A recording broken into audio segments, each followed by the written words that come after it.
నువ్వు మాట్లాడుతుంది నిన్ను బలహీనపరిచే వారితో కాదు. నువ్వు మాట్లాడుతుంది నిన్ను హేళన చేసే వారితో కాదు. నువ్వు మాట్లాడుతుంది బలహీనులైనటువంటి పిరికి వారితో కాదు.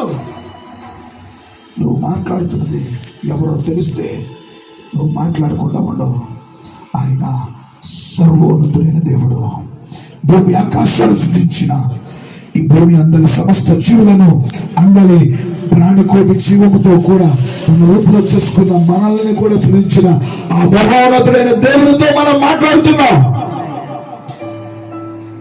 నిజంగా ఆయనతో 2026 సంవత్సరం జనవరి 1వ తారీఖున 9 గంటల సమయంలో జీవము కలిగిన దేవుని సన్నిధిలో యేసుక్రీస్తు అదే అపొస్తలుల సంఘములో నువ్వు ప్రార్థిస్తున్నావు. నీ దుఃఖములు కొట్టివేయబడుతున్నాయి. రాసి పెట్టుకుని దేవుడు ఒక నూతన కార్యాన్ని నీ పట్ల జరిగించబడుతూ ఉన్నాడు. నువ్వు ఊరకనే దేవుని సన్నిధిలోకి ఇక్కడికి రాలా, ఊరకనే నువ్వు కూర్చోలేదు, ఏదో కాలయాపన కోసం రాలేదు. నా దేవుని ఉద్దేశంతో నువ్వు ఇక్కడికి వచ్చు, నా దేవుని ప్రణాళికతో నువ్వు ఇక్కడికి వచ్చు. నా దేవుని యొక్క ప్రత్యేకమైనటువంటి ఆయన కనుదృష్టిని మీద ఉన్న వలన ఆయన నిన్ను ఆశీర్వదించాలని ఆయన సన్నిధికి నిన్ను నడిపించాడు. ఆయన సన్నిధిలో నిన్ను కూర్చోబెట్టాడు.